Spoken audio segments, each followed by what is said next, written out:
I'm excited for the future of retail because I think that you're going to see a ton of new concepts at stores that are going to be like fun. Like I'm excited to go to retail in 2035 because I know they're going to be forced to do more than just have it there. You got your perspective. I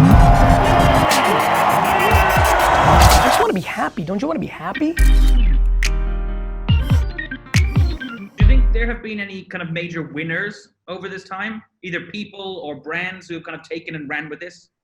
100%. I mean, you have a whole slew of micro entrepreneurs that started mask brands and things of that nature.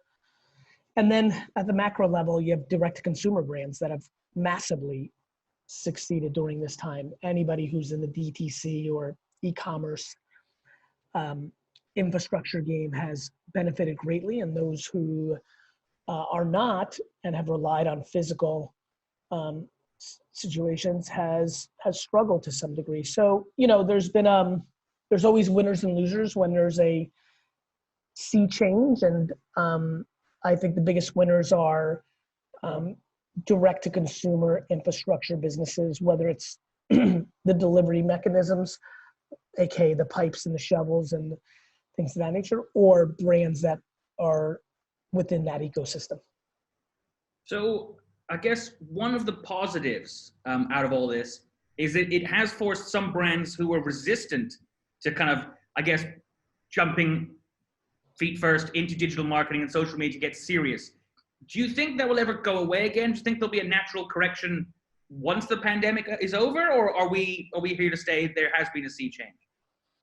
I think we're here to stay. I think there'll be back to, if we're using water, there's some leveling down, but it won't go to pre-COVID levels. I think a lot of people have come to learn the incredible importance of, you know, communicating in a modern way. And so, no, I think a lot of brands have built up new muscles, and it's kind of like adding leg workouts or cardio workouts to your workout regimen. You're going to now, you know, factor it in. And I think, you know, the most conservative will go back at some level to, you know, some of their old ways. But I think the majority of organizations have realized there's incredible opportunities in some of these digital landscapes. And I think they'll go deeper into those waters. So then kind of the same question, but on the other side of things, has this affected how people consume content and interact with brands? Is that going to be a lasting effect as well? Yeah, I mean, I think, yes, I think people have discovered a lot of new things, whether it's TikTok, whether it's a new OTT platform like Peacock, or if they've added one, whether that's Hulu, most people had Netflix. I think that interacting with brands from a, you know, how do you buy them standpoint has changed dramatically. I think people have discovered new brands because they're in their phones and their feeds a lot more. I think video infrastructure, I mean, this interview, there's a 50% chance that Maha and I would have booked this on one of our 2 or 3 trips a year, and we would be doing this over a coffee. I think all of us are dramatically more comfortable with video conferencing, and I think you'll see the effects there. Do you think that's going to spill over? Because you obviously do a lot of events. You kind of talk at a lot of different events. Is this going to spill over into that space?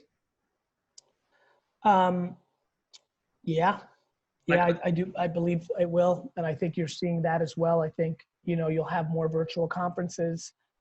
I think there's a sea change. I do think humans inherently, in our depths of being animals, like being around each other. So I do think you'll see in 24, 36 months, plenty of concerts, plenty of conferences, but I do think you'll have additional virtual events. And I think that some of those conferences and concerts won't come back. I think that one will be a smaller percentage, but I do believe that, I do believe that's the case.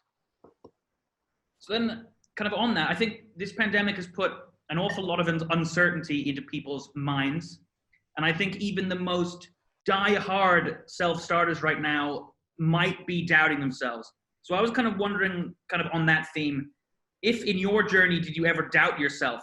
Or have you ever been scared that a business decision or an investment might fail? I've been thoughtful in knowing that I was doing things that were high risk and had a potentially high percentage chance of not succeeding. But I either A, needed to taste it, like I just genuinely needed to see it through. Like I was just too curious to not do it. I don't really fear, I've never done anything in business that if it fails, I have to remarkably change my lifestyle. I have to sell my home. I have to, I've never done that kind of behavior. And then even more importantly, I've never been scared to play humble, meaning humbly accepting defeat and definitely humbly in my lifestyle. So I've never worried about that. I mean, that fear in business has almost never been a variable for me. And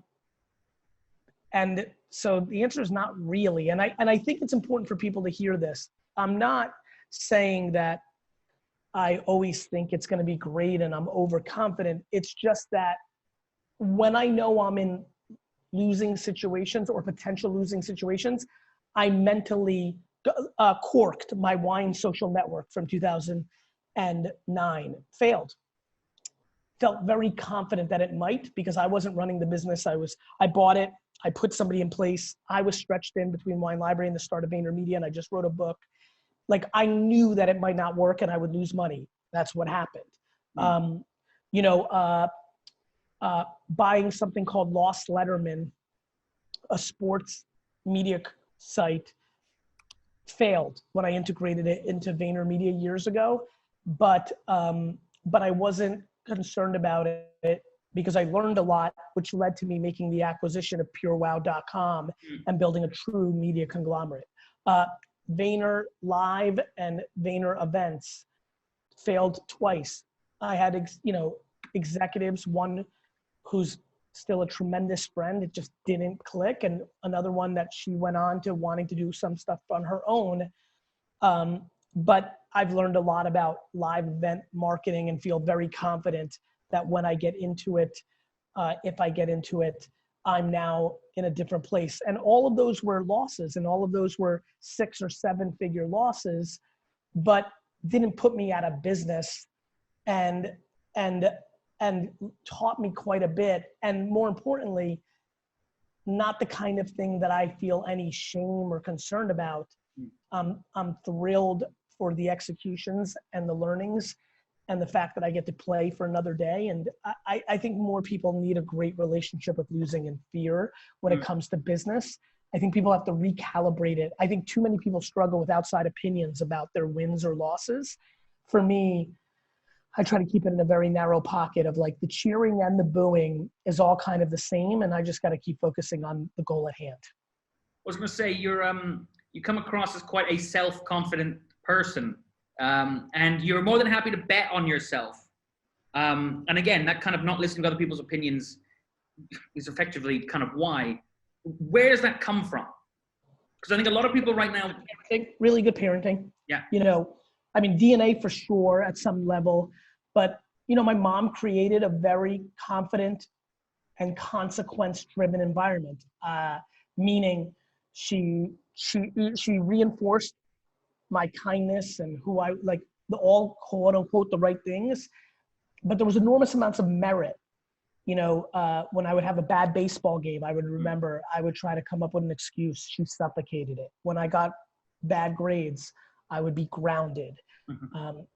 So there was consequences, but there was a lot of confidence, and I honed my skills. I think entrepreneurship got so cool. Business got cool in this last decade. And a lot of people jumped in, but a lot of those people were artists. A lot of those people were students. A lot of those people, grew up in a manner where they did other things. I have been honing my business skills since I was 6 years old, for real, like truly 80%, 70%, 60% of my childhood was shoveling snow for $5, making lemonade and selling it all day, washing cars, like literally washing cars. It was that. It was that. Like that's what I did. You know, one summer was spent strictly building a miniature golf course in my friend's backyard and then selling tickets to play the course. Like, you know, it was, and then once baseball cards and sports cards kicked in at 12, 11, it was game over. That was the next 6 years of my life. And then by then I got dragged into my dad's liquor store and started doing, you know, son of a merchant life. So I've been in a business cocoon my whole life. At 44, I'm a old man in business terms, because most people get into the game in their 20s. So I feel like a 65-year-old from an experience standpoint. So then I guess what would be your advice to someone, I guess, thinking about potentially starting a new business, or someone who maybe has just started a business and is getting hurt? Because obviously they can't make that experience, they can't conjure it out of thin air. Meaning? As in, if you could rely on the fact that you have been kind of in business for so long, which allows you to be self-confident, is there any way for someone who may not have had that experience to, I guess, I don't know, start? feel a little bit better? Yeah, no, I think it's a great question. No, I understand now. I apologize. Look, you can't fabricate it. So I think the number one thing is you go in recognizing you're naive. I do that quite, you know, it's funny. I appreciate the confidence statement, but I will tell you, I really enjoy humility too. Like, I like knowing I don't know. I'll give you an example. Right now I'm incredibly hot on sports cards.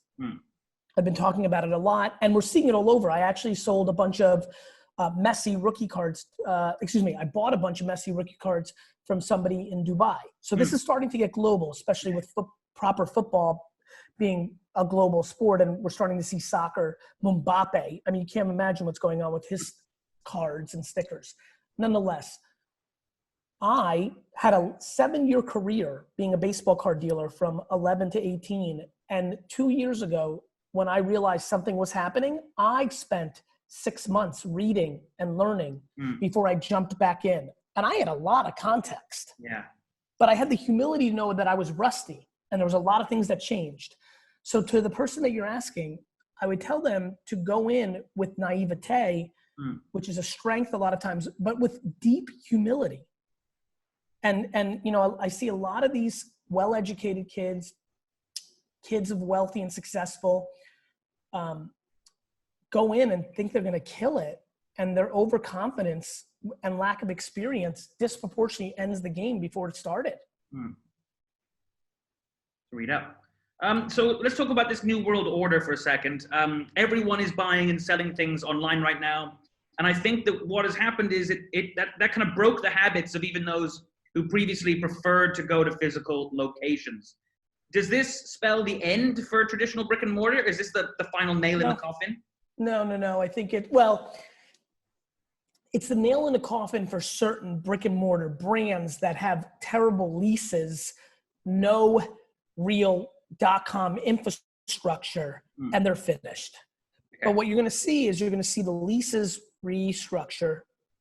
You know, it's all supply and demand. If you've got to, and I think you'll see retailers re-innovate. I think we're going to have I'm excited for the future of retail, because I think that you're going to see a ton of new concepts at stores that are going to be like fun. Like, I'm excited to go to retail in 2035 because I know they're going to be forced to do more than just have it there. Yeah. And so I think you'll see more things like Genius Bar, right? You'll have more, help, more what I would call utility. Yeah. I think you're going to have more entertainment. I mean, think about this. If you're a beauty brand, a store, retailer, and you want to go after Ulta and Sephora, I would do something where I created a beauty influencer inside my store. I would call my brand 365 Beauty. And the concept is all 365 days, every store has a major beauty influencer in that store doing product signing, demos. Like, I just made that up on the spot. So, like, to me, that you're going to see people innovate. And so I think to your question, yes, brands that we know, Lord and Taylor, you'll see some big brands that everyone grew up with, Toys R Us, go in America, many in Dubai, that will quote unquote go away. Yeah. What I think you'll see come from that is a whole new breed of experiential brands and paying leases that they can afford with margins that they can afford. And I think it's going to be pretty cool, actually, to be honest with you. It sounds like you're describing physical retail locations as a platform. 100,000%. Because we're not going to live, we're not at the VR stay in your home for life stage yet, and so I don't see a world where we don't have retail as a meaningful part of the component. I just think it's not as we know it today. And guess what? Retail looks a lot different than it did 50 years ago. And in a weird way, it doesn't. And that's why I think it's time to see a huge reset. So media brands are feeling this as well. Basically, anyone who relied on selling eyeballs to other brands to make money.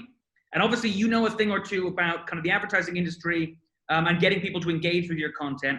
So I guess the question is can anything be done to save traditional media? No, I think you're seeing the same thing. Look, traditional media, again, newspapers are still being printed. I'm not sure that I would have believed that in 1995. So what that experience taught me is, look, things get dented. They don't die. Right? And so to me, give me 1 second. I just want to write that down. I like that. Things get dented. I wrote it down too. So I think traditional media will get dented. What do I mean by that? Network and cable, as you and I know it, I think will get dented because OTT will eat up a lot of that. But I do think in 15 years, there is cable and network TV. I just think that looks like newspaper now. It's like, I don't think you and I know a whole lot of 40 and unders that read the newspaper every day. No. But I'll even pick up a newspaper at a hotel and read the front page for 2 seconds or skim it. But it's like an afterthought. And you have 70 and 60 and 80-year-olds that will read it. And so I think that's what you'll see. I think OTT, internet video, will eat up cable and television as we know it. And then, if you're saying traditional media, if we're talking marketing, it's incredibly crazy to see something made for a television commercial. I'm hoping that, with OTT, people will make longer form videos, more creative videos, but the format looks to be sitting the same, which is you're trying to watch this Hulu show or this show on Roku or Amazon or Netflix, and here comes a video for 5 seconds to interrupt you. Yeah. So the format hasn't changed a whole lot just yet, but I do think the context of the platforms and the targeting capabilities that these, you're going to be able to target on television the way that you targeted on Facebook and Instagram. And I think that's going to create a whole new variable that I'm excited about marketing in. So what about, because obviously you are in the media space as well. How is PureWow doing? How has that done over the past couple weeks and months? Quite well, actually. I think last year was an interesting challenge for the Garyvee Media Group, which also houses 1:37 p.m. We launched 1:37 p.m. We launched a podcast, platform where we have multiple shows. So we're doing a lot of investing, which always leads to financial challenges. We had some shakeup at the, sales team level, and it's actually been remarkable. Ryan Harwood and I talk almost every day now about the notion of it's stunning to see how successful we've been able to be during this time. Now there's a reason. Garyvee Media Group, AKA PureWow and 137, we sell content-driven advertising more than banners and emails. And right now, everybody's in need of content because they can't do live action for commercial and things of that nature. So, and to be very frank, it's also been our own behavior. We've been able to spend a lot more time with senior executives on Zoom and all these platforms, and have absolutely been able to make bigger relationships and create business opportunities for ourselves. So I guess to move from brands to individuals, I know that certain influencers have also been hit a little bit because, again, anyone who gets paid to get eyeballs on a product. Do you think that they're going to bounce back much quicker than, again, a brand or a business? I would argue they have bounced back. I think those articles, maybe something you're referring to, is a little premature. I think if you go talk to the top 5,000 influencers, the way I kind of pay attention to, they have like, there's individual influencers who've been affected, but that happens every day, COVID, no COVID. Yeah. But, the top influencers have been doing just fine. Yeah. Well, I guess it's natural to move on now to TikTok, which appears to be one of the kind of biggest winners of all this, with their sudden captive, hungry audience. And there's obviously no doubt that it's really boomed, but obviously there's an awful lot of uncertainty, which seems to be coming out in almost real time now. I think it could be banned in the US. Microsoft has now said it's interested. And the news changes every day. But I guess the first question is, what would you say to people who have boomed on the platform and are now facing the uncertainty of it may be banned and that may all go away, poof? I hope that they've been listening to me and other people who've been yelling for a long time that if you're not diversifying, you're vulnerable. Vine went poof. Snapchat's growth was stagnant. Dane Cook and Tila Tequila were superstars on MySpace. I believe that you need to be everywhere, but not beholden to anywhere. Okay.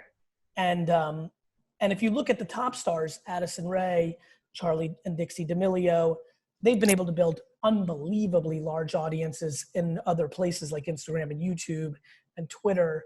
So I think they're incredibly well positioned. But I'm sure for them, like all of us, nobody wants to lose the platform that they're most engaged on or winning on. But I also reminded a lot of TikTok stars that I spoke to during this time, if that platform disappears, well, all those eyeballs go somewhere. Yeah. And they're going to be spread between Instagram and YouTube and Twitter. And so keep that in mind. And so, it does look like there's a deal to be had now with TikTok and Microsoft in the US. We'll see. I mean, obviously we have a very unpredictable, political situation in America. So I'm not sure, but I'm prepared for the internet to be banned. Yeah. Then I'll go outside and make signs. To me, it is what it is. And so you just have to adjust. Just like I promise you, nowhere on my roadmap was COVID, sit at home for a year. Yeah. I'm a counter puncher by nature. And I think every influencer, every business person, every executive, every entrepreneur needs to take on that mindset because you're just not in control of everything. So then if you're a business or a brand or an influencer and you're not yet on TikTok, is it worth waiting for all this to blow over, or do the rules still stand? I think the biggest thing people miss is, of course it's worth it. Here's why. Learning how to create on the platform will help you on the next platform. It's like if you missed why this worked, you don't have the consumer insight to why it worked, thus making you vulnerable to the next thing. Yeah. So this is not about selling stuff on TikTok or amassing 1 million fans. This is about understanding why billions of people like something so that you can then make other decisions going forward. I believe that my momentum as a marketer continues to grow because of my understanding of mediums. So what appears to be working on TikTok then? From your content and your experience, what has attracted so many people there, and what does it take to go big? I think the ease and the lightness of it is very, the music and the trends make it easier for people to be content creators. I think it's given people training wheels. You don't have to necessarily you don't have to do it all yourself. The filters and the music puts you on third base. So the production value that comes along with the platform inherently has put people on a platform. I think being authentic works. So I think a lot of people are winning because they're just being their natural self, and people like authenticity a lot. And so that, I think, is really working. And I think people that are not working are people that don't like to dance, that are dancing because they think that's what's working. I think what's not working is trying to fit into something that isn't you. I'd rather people do what they think, you know, what they know. So another big winner of the last couple of months has been esports. And now obviously there's a lot of increased attention on esports leagues, and by a lot of people who I guess never thought that they would be interested in it. And I know that you have taken a vested interest in it. Do you think that it's gone mainstream? Do you think this is it now, no looking back? Yeah, and again, to be frank, I feel like that was the case pre, COVID. Yeah. Obviously, I invested in the Minnesota Rocker, league and the Call of Duty league prior to COVID. I think all of this was inevitable. I think the esports landscape is going to continue to grow, and I think this was all kind of inevitable. So I guess kind of what's next for you? You've said kind of previously that we're probably going to be staying at home, or at least you guys are, for the foreseeable future, and obviously next year is going to be affected. Have your kind of plans changed? Not too much, watching consumers, looking for opportunities, running the VaynerX world. It's a big world. Obviously the speaking bureau, Vayner Speakers, has been affected the most. Production, vPro, Vayner Productions second. Everything else is kind of humming along. Obviously with Singapore and London, we have enough globalization that certain markets may shift and do different things. But no, I'm just kind of focused on what I do, which is build and operate businesses and look for opportunity, and that's where I'm at. Well, and I was actually going to say, because we talked about it a little bit earlier, I've kind of been following websites like, is it like Taobao and kind of a lot of the services, not consumer to consumer, brand to influencer, all live stream shopping. Is that something? It's something that's gone kind of gangbusters in China. It's 100% going to happen in the rest of the world. 100%. QVC at scale is something I've always believed in. Yeah. And I couldn't believe in it more. That's good to know. So kind of this is it. This is the last question, and it's one close to my heart because I have over the pandemic started a YouTube channel, which is a bit of an experiment. Because I think deep down, people want to interact with people and not necessarily brands. And I was wondering if you agreed with that, and what advice you might have for me or any other fresh-faced YouTuber or would-be influencer out there. Yeah, people, there is no brands. There's usually people with a brand, right? There's no like baseball bouncing around. It's me with the baseball. So yes, I agree with that. I would say put out what you want to put out and then read the comments and reply to the comments. It's the community that creates the blueprint of success. And I think too many people miss that part of it. Well, perfect. Well, thank you very much. Thank you for having me. No worries. Stay safe. You too, my friend. Hey, everybody on YouTube. First of all, thank you so much. So humbled for your time. I don't wear a watch, but time is the biggest asset. So thank you for watching that video. If you got some value out of that, there's plenty more where that came from. Feel free to check it out.